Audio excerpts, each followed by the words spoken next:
जून 2025 की सुबह करीब 8:30 बजे आज का दिन इस 19 साल की मासूम लड़की की जिंदगी का सबसे भयानक दिन बनने वाला था। इस लड़की का नाम नेहा था, जो अपनी पूरी फैमिली के साथ दिल्ली के अशोका नगर में रहती थी। आज सुबह यानी 23 जून 2025 को करीब 8:30 बजे वह घर के छत के ऊपर पानी की टंकी को संभालने गई थी, लेकिन यह लड़की फिर कभी लौटकर नहीं आई। तो चलिए आज जानते हैं कि आखिर क्या हुआ था उस 19 साल की लड़की के साथ आज की इस क्राइम स्टोरी के अंदर। आज से करीब 5 साल पहले नेहा 8वीं 9वीं क्लास में पढ़ती थी। वह पढ़ाई में काफी होशियार थी और हर किसी को दोस्त बनाना उसे पसंद था। वह हर व्यक्ति से मिलजुल कर रहती थी। काफी सालों तक सब कुछ सही चला, लेकिन फिर उसकी जिंदगी में एक खतरनाक मोड़ आ गया। इसके बाद उसकी मुलाकात पड़ोस में रहने वाले एक किराएदार तौफीक से हुई, जो मुस्लिम धर्म से था।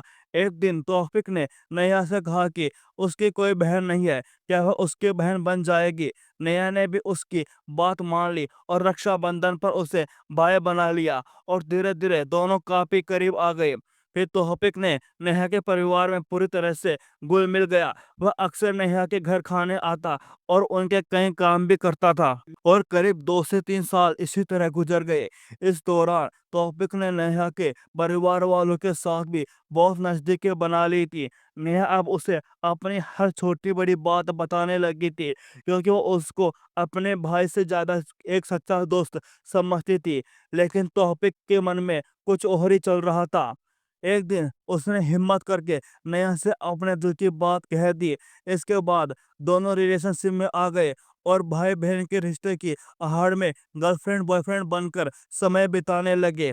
और साल 2023 को 2024 भी इसी तरह निकल गया और 2025 की शुरुआत हुई। के बाद नेहा के घर वालों ने नेहा और तौफीक पर शक हुआ। एक दिन उन्होंने दोनों को एक साथ देख लिया। इसके बाद नेहा के परिवार ने उसे आखिरी चेतावनी दी और धमकाया कि वह तौफीक से रिश्ता तोड़ ले। नेहा ने भी परिवार की बात मानी और तौफीक से रिश्ता पूरी तरह खत्म कर लिया और उससे बात करना बंद कर दिया। इसके बाद तौफीक ने नेहा को कई बार कॉल किया, एसएमएस किए, लेकिन नेहा ने न तो किसी फोन का जवाब दिया और न ही किसी मैसेज का। जिसके बाद एक दिन तौफीक ने नेहा से मुलाकात की और पूछा कि वह ऐसा क्यों कर रही है। तब नेहा ने कहा कि उनके धर्म अलग अलग है और उनकी शादी नहीं हो सकती है। उसने यह भी कहा कि उसकी जिंदगी में अब कोई और है और वह तौफीक से शादी नहीं करना चाहती। इसके बाद तौफीक ने उस पर शादी के लिए दबाव डाला, लेकिन नेहा ने उसकी कोई बात नहीं मानी। इसे खींचताना के बीच एक दिन उनके बीच तीखी बहस हो गई। इसके बाद तौफीक ने कसम खा ली कि वह किसी भी कीमत पर नेहा को किसी और का नहीं होने देगा और उसने नेहा को खत्म करने की साजिश रच डाली।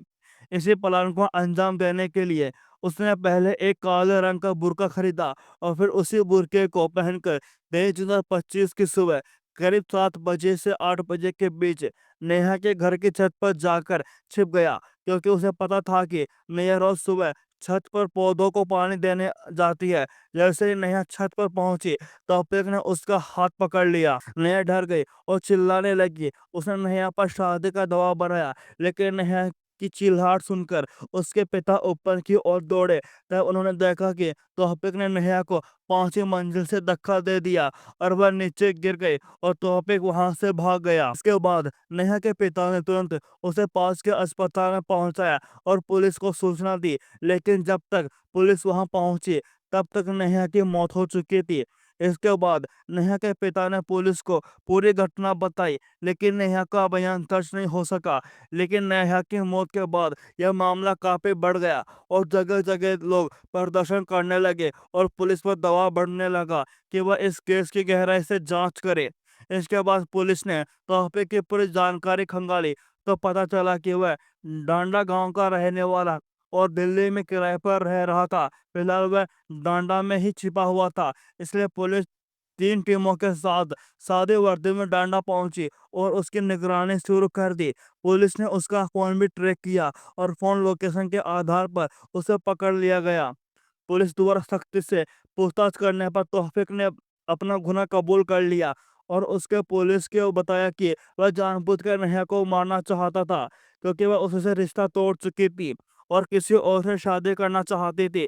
इसी वजह से उसने उसे मारने की साजिश रची और अंजाम तक पहुंचाया। अभी टॉपिक जेल में है और ये केस कोर्ट में चल रहा है, उसे सजा नहीं सुनाई गई है। आपका इस बारे में क्या कहना है? नीचे कमेंट सेक्शन में जरूर बताना।